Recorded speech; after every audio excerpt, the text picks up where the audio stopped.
अल्लाह जाने कहाँ से याद कर लेता जी। अत्तहियात पूछो तो कहीं है मौलाना भैया नहीं याद, अल्लाह कलमा पूछो नहीं याद, अलहम्द पूछो नहीं याद, और कितारा ले हैं ढोल रात भर, सोने के थाला में जौना परोसे। अल्लाह बताओ, सोने के थाला में जौना परोसे, बताओ कितनी झूठी बात है। सोने के थाला में जौना परोसो, सोने के कील हाली नहीं जुहात है, और सोने के थाल थाल तो इतना बड़ा होता, और जौना का हो अल्लाह जाने हम बढ़ाए के नहीं जान पाओ। है मेरी माँ बहनों, ये तुम्हारी आवाज़ कितनी गुनाह के ऊपर तुमको लेके जाती है, इसलिए अपनी आवाज़ पर भी पाबंदी लगाओ, अपने जेवर के बजने की आवाज़ पर भी पाबंदी लगाओ। अल्लाह फरमाता वलियदरिबना बिखुमरिहिन्ना अला जुयूबिहिन्ना, कोई हाफिज होगा बताएगा, गलती होगी। अल्लाह फरमाता औरतों को चाहिए कि अपने दुपट्टा को अपने सीने पर डालें, इस तरह दुपट्टा ओढ़ें कि उनके जो सीने पे दुपट्टा पड़ा रहे, ताकि सीने के ऊंचाई नीचे किसी के निगाह पर न पड़े, किसी की निगाह न पड़े। अल्लाह ताला ने इतनी पाबंदी लगा दी। आवाज पहनी है नकाब, तो कह कमर में है बनी है रस्सी, लागत है डाका मारे जाता। अल्लाह अल्लाह। तुम्हारे नकाब पहनने से क्या भला हुआ? जब तुमने नकाब में पट्टी बांध लिया, कमर को कस लिया, तो तुम्हारे जिस्म का आधा नीचा ऊंचा हिस्सा दूसरे को नजर आने लगा, तो नकाब की बेइज्जती क्यों कर रही है? अल्लाह।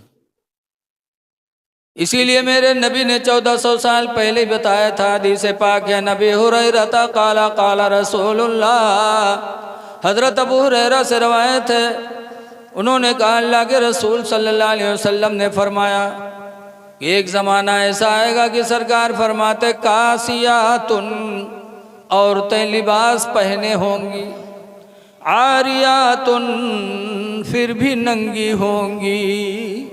हुजूर ने फरमाया लिबास पहनने के बावजूद नंगी होंगी। अल्लाह।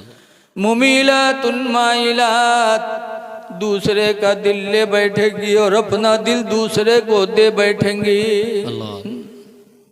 नबी ने जो फरमाया था आज हो रहा है। आज हमारी माँ बहनें वही काम कर रही हैं। बेशक। घर में रहेंगी तो पाक साफ नहीं रहेंगी, पाक साफ घर में रहना चाहिए। पाक रहने वालों से अल्लाह ताला मोहब्बत फरमाता है। कुरान में वयुहिब्बुल मुतत्तहिरीन, अल्लाह ताला पाक रहने वाले इंसानों से मोहब्बत फरमाता है। बेशक। पाक व साफ रहें ताकि मियाँ बीवी में मोहब्बत बरकरार रहे। पाकी इंसान की फितरत में दाखिल है। बेशक। और न मानो तो अपने तजर्बे की दुनिया में चले जाओ। आप किसी के यहाँ मेहमान बन के जाएं किसी के घर में, और साफ सुथरा बच्चा घर में से निकले, तो मेहमान उससे प्यार करता है। कभी गाल पर हाथ फेरेगा, कभी सर पे, और कभी हो सकता है गोदी में बिठा के प्यार भी कर लेगा जी। बोसा भी लेते हैं। अगर कोई के घरे जाओ, ये मेरा बच्चा घर में ऐसे निकले क्योंकि बुल्लू बुल्लू नाके गिरत हो, तो के चुम्मा ले है। क्यों? अल्लाह ने आपकी फितरत में पाकी रखी है। बेशक। हमारी माँ बहनें घर में रहें, पाको साफ रहें, लेकिन घर में नहीं नहाएंगी, न कपड़ा बदली हैं। उसके बाद यही है मदरसा में कहे मौलाना भैया तेने कुछ बनाए दो, पूछो कहा बात, तो कहे हमरे गुडुआ कब्बा तो हमरे लंग निगाहें नहीं उठावत। अब बताओ, तुम महीनन जब नहाई हो ना, तो आदमी की निगाह उठेगी। कब नहाई है? जब कहूँ शादी में जाए कोई, तब बन संवर के जाएंगे। ऐ मेरी माँ बहनों, कुरान करीम सूरह नूर में अल्लाह ताला आपसे फरमाता है, ला युबदीन ज़ीनतहुन्ना, हरगिज हरगिज कोई औरत अपना बनाव संवार किसी को न दिखाए, इल्ला लिबुलतिहिन्ना, मगर अपने शौहर को, औ आबाइहिन्ना, अपने बाप को, औ आबाइहिन्ना बुलतिहिन्ना, औ आबाई बुलतिहिन्ना, या अपने ससुर को। ससुर के सामने बन संवर के रहे, बाप के सामने बन संवर के रहे, शौहर के सामने बन संवर के रहे, ताकि ये लोग खुश हों कि शौहर खुश हो कि अल्लाह ने हमें खूबसूरत बीवी दी, बेशक बाप खुश हो कि अल्लाह ने हमें नेक औलाद, अच्छी औलाद दिया, और ससुर भी खुश हो कि अल्लाह ताला ने हमारे घर में खूबसूरत बहू भेज दिया। बेशक लेकिन हमारी माँ बहनें इससे कतराती, जी इसलिए बनाओ संवार करो, जीनत तुम्हारे लिए है लेकिन घर के अंदर रह कर। जी शादी ब्याह में बन संवर के जाते हो के बाद कोनों से मुस्कियाई बतियाने हुए मर्दवा के निगाह को परीगा, बहुएं से लतियावे शुरू करते क्या रे तू किसे मुस्कियात रह रहे। इसलिए माँ बहनों से गुजारिश है कि पाक व साफ रहें, नमाज की पाबंदी करें। एक और बात सुन लो, हुजूर से पूछा गया था सबसे अच्छी औरत कौन है, ये भी पूछा गया सबसे अच्छा आदमी कौन है, और ये भी पूछा गया सबसे अच्छी औरत कौन है। जी हुजूर से पूछा गया था अय्युल मुस्लिम खैरुन, अल्लाह के रसूल कौन मुसलमान बेहतर है, तो सरकार ने फरमाया था मन सलिमल मुस्लिमून मिन लिसानिही व यदिही, मुसलमान वो बेहतर है जो अपनी ज़बान से दूसरे को बचाए, अपने हाथ से बचा ले, सुभान न हाथ से तकलीफ दे न ज़बान से, वो मुसलमान अच्छा मर्द। औरत हुजूर से पूछा गया युल मरत खैरुन, अल्लाह के रसूल औरत सबसे बेहतर कौन है, तो सरकार ने 3 निशानियां बताई थी अच्छी औरत की। नंबर 1 पर फरमाया था इदा नज़रा इलैहा फसर्रत हो, सबसे अच्छी औरत वो है कि जब उसका मर्द उसको देखे तो मर्द खुश हो जाए। बेशक मर्द बाहर से आवे औरत को देखे, औरत इस तरह मुस्कुरा के सामने खड़ी हो जाए कि मर्द की तकलीफ खत्म हो जाए, सुभान तो औरत वो अच्छी। दूसरी निशानी वैदा अमरहा फाताअतहु, और जब उसका मर्द उसको किसी चीज़ का हुक्म दे तो फौरन वो औरत उसकी फर्मा बरदारी कर ले, सुभान तो ये दूसरी निशानी। बेशक और तीसरी निशानी फरमाया वैदा गाबा अन्हा, जब उसका मर्द उससे गायब हो जाए, दिल्ली चला जाए, बम्बई चला जाए, सऊदीया चला जाए, तो औरत क्या करे फ़अहसन फ़रजहु, तो अपने शर्मगाह की वो हिफाजत कर ले। बेशक फ़अहसन फ़रजहा कि वो अपने शर्मगाह की वो हिफाजत यानी ज़िना से बची रहे कि मर्द बाहर है। बेशक तो 3 निशानियां जिस औरत के अंदर हो औरत सबसे अच्छी। बेशक याद है मेरी माँ बहनों, जब तुम्हारा शौहर बाहर से आए तो परेशानी कुछ भी हो लेकिन मर्द के सामने मुस्कुरा के सामने पेश आ जाओ ताकि तुम्हारा मर्द खुश हो जाए। बेशक मर्द हुक्म दे तो फौरन फरमा बरदारी करो, मर्द न रहे तो अपने शर्मगाह की हिफाजत करो। बेशक लेकिन आजकल औरतें अल्लाह रहम करे, मुबल्लिगीन का एक काफिला जा रहा था तबलीग में, तो रास्ते में देखा कि एक पेड़ के नीचे एक औरत बैठी रो रही थी। मुबल्लिगीन ने देखा, कहा अरे यार बाहर आबादी भी नहीं है, खेत में पेड़ के नीचे अकेले एक औरत रो रही, किसी मुसीबत में चल के इसकी मुसीबत पूछी जाए। लोगों ने कहा छोड़ो यार औरत जात रोवे दो, लेकिन एक साहब उमा बड़े रहमदिल्ला में कहीं नहीं यार, ये इंसानियत के खिलाफ है। इंसानियत यही है कि हम उससे पूछें फिर उसकी मदद करें। तो गए बेचारे, चले गए, वह सलाम की इन पूछा क्यों रो रही हो, तब उसने बताया कि मेरा शौहर गायब हो गया, एक ज़माने से शौहर गायब है और रोज़ी कमाने वाला कोई नहीं है। मैंने चाहा कि दूसरे से शादी कर लूं ताकि मेरी ज़िंदगी भी अच्छी गुजरे, लेकिन शहर का कादी मुझे दूसरा निकाह नहीं करने देता।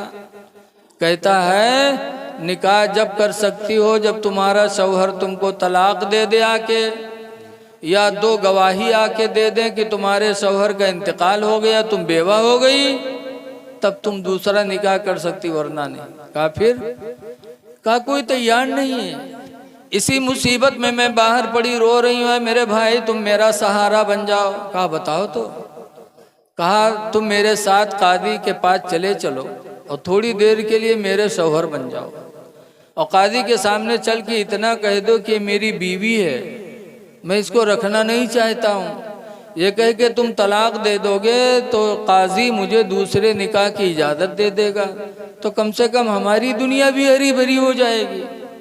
तो मुबल्लिग साहब सोचे नहीं, यार ये तो झूठ है, लेकिन तनिक झूठ बोल दे भाई कि ज़िंदगी के मसला है, बाद में तौबा कर ले।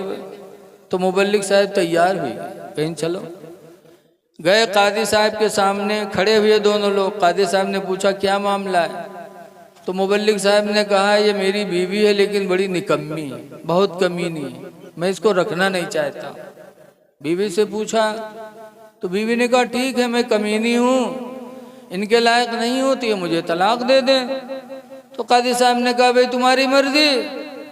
तो मुबल्लिग साहब ने झटाझट 3 तलाक उसको दिया और देने के बाद वहाँ से चले।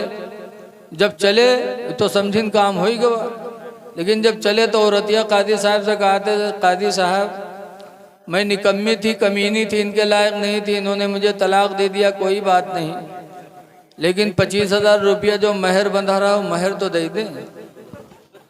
अब मुबल्लिग साहब खड़बड़ाने पलटे, कहीं कहा था, कहीं कहित कहा है, जब हम तुम्हारे लायक नहीं रहा तलाक दे दियो तो हमारा महर तो 25,000 दे दो। अब मुबल्लिग साहब फंसे, सोचे अगर कहीं तो ये सब झूठ है तो 420 में बंद हुई। तो कहीं सोच लो, दिल से सोच लो क्या कह रहे हो। कहा सब सोच लिया पहले से, जब हम तुम्हारे लायक नहीं हैं छोड़ दियो तो हमारा महर तो दे दो। कादी साहब ने कहा महर अदा कर। अब बेचारे क्या करें, बड़ी देर तक खड़े रहे। फिर कादी साहब से कहा मुझे 2 घंटे की मोहलत दे दो, मैं इंतज़ाम करके आ रहा हूँ। मुबल्लिग साहब गए, जो 1 बीघा 2 बीघा ज़मीन रहे बेचिन और बेच बाज के 25,000 रुपया लाए दीन, तब उनके जान छूटी। औरतों का मकर बड़ा तगड़ा है, औरतों के फितने से जो बच गया, सरकार ने फरमाया तुम पर सबसे बड़ा फितना मेरे बाद औरतों का होगा। बेशक। इसलिए औरतों के फितने से बचो, औरतों के जाल में भी मत आओ। कुरान में कई दुकुन्ना अजीम अल्लाह ने फरमाया है, औरतों तुम्हारा मकर बहुत बड़ा है। इसलिए इन तमाम बातों के साथ साथ मैं आप हजरात से गुजारिश करता हूँ कि पाको साफ रहो, नमाज़ों की पाबंदी करो। और आज एक बच्चा हाफिज़ कुरान हो रहा है, आप लोग भी अपने बच्चों को हाफिज़ कुरान बनाओ। खुलफाए राशिदीन 4 थे, सब हाफिज़ कुरान थे, सहाबा हाफिज़ कुरान थे। एक जंगे जुमल हुई, उसमें 70 हुफ़ाज़ किराम सहाबा हाफिज थे जो शहीद हो गए।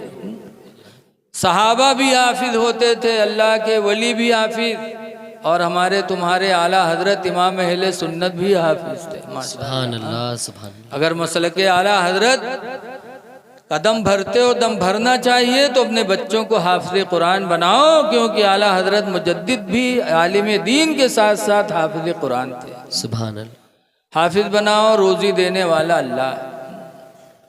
इस चक्कर में ना बनाओ। बहुत से लोग कहते हैं कहा बताइए कहा पढ़ाए हाफिज जी, 4-4 हज़ार 5 हज़ार तनख्वाह पाई है। अरे रोजी देने वाला अल्लाह। कोई ज़रूरी है कि हाफिज होने के बाद वो मदरसे में पढ़ाए ही? हाफिज होने के बाद, आलिम होने के बाद वो कोई कारोबार भी कर सकता है। तिजारत करना नबियों की सुन्नत है, कर सकता है। इसलिए दुआ है कि अल्लाह ताला हाफिज कुरान होने वाले बच्चे को अल्लाह ताला आफात व बलियात से बचाए, और अल्लाह उसके दिलो दिमाग में पूरा कुरान महफूज फरमा दे। आमीन। अल्लाह हम सबका भला फरमाए। इन्हीं चंद बातों के साथ मैं अपनी तकरीर ख़त्म कर रहा हूँ, चूँकि उलमाए किराम और शोराए इज़ाम काफ़ी हैं। अस्सलामु अलैकुम व रहमतुल्लाहि व बरकातुहू। वालेकुम अस्सलाम।